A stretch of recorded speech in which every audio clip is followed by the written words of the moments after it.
El Niño പ്രതിഭാസം എന്നൊക്കെ ആൾക്കാർ പറയുന്നുണ്ടെങ്കിലും എന്ത് പ്രതിഭാസം ഉണ്ടെങ്കിലും അതിനെ ചെറുക്കാൻ കഴിവുണ്ട് മരങ്ങൾ ഉണ്ടായിരുന്നെങ്കിൽ.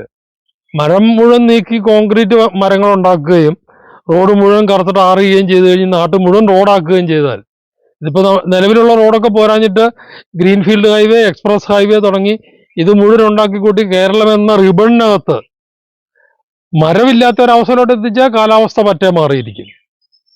അതിനൊപ്പം ഈ ക്ലൈമറ്റ് ചേഞ്ചിന്റെ തിരിച്ചടി ബാക്കി എന്താ വരുന്നുള്ളത് നമുക്ക് പറയാനാവില്ല. 99-ലെ വെള്ളപ്പൊക്കം എന്ന് പറഞ്ഞ ഒരു ഭീകര വെള്ളപ്പൊക്കം കഴിഞ്ഞ് അടുത്ത ഒരു 100 വർഷം കഴിഞ്ഞ് ആവുന്ന സമയമാണിത്.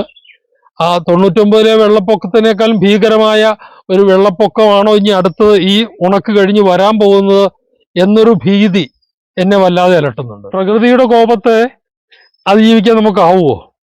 എനിക്ക് സംശയമാണ്.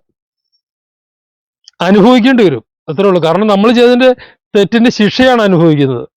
അത് അനുഭവിച്ചേ മതിയാവുള്ളൂ. കാരണങ്ങൾ എന്തായിരിക്കും പ്രധാനമായിട്ടും? ഒട്ടേറെ നേരത്തെ മുതൽ മരങ്ങളെ നീക്കം ചെയ്തു പ്രകൃതിയുടെ.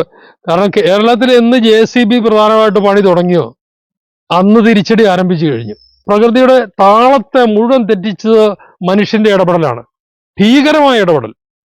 ആ ഇടപെടലിന്റെ തിരിച്ചടിയാണ് നമ്മളിപ്പോൾ അനുഭവിച്ചുകൊണ്ടിരിക്കുന്നത്. ഇല്ലെങ്കിൽ ഇതിനൊക്കെ മിറ്റിഗേറ്റ് ചെയ്യാനുള്ള കഴിവ് പ്രകൃതിക്കുണ്ട്. ആ കഴിവുകൂടെ നമ്മൾ ഇല്ലാതാക്കി. ഒരു മല കാറ്റിനെ എങ്ങനെ തടയുമോ, തടഞ്ഞ് ദിശ മാറ്റി വിടുവോ, അത് ഒരു മല നീക്കം ചെയ്യുമ്പോൾ അതില്ലാതാകുകയാണ്.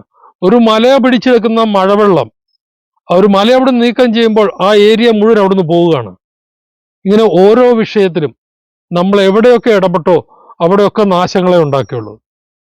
ഇവിടെ ഒന്നേ ഉള്ളൂ, ഈ ഭൂമിക്ക് മുമ്പോട്ട് പോകാൻ മനുഷ്യനിവിടെ ആവശ്യമില്ല. പക്ഷെ മനുഷ്യന് ജീവിക്കണമെങ്കിൽ ഈ ഭൂമി ഇവിടെ ഉണ്ടായേ വെക്കൂ.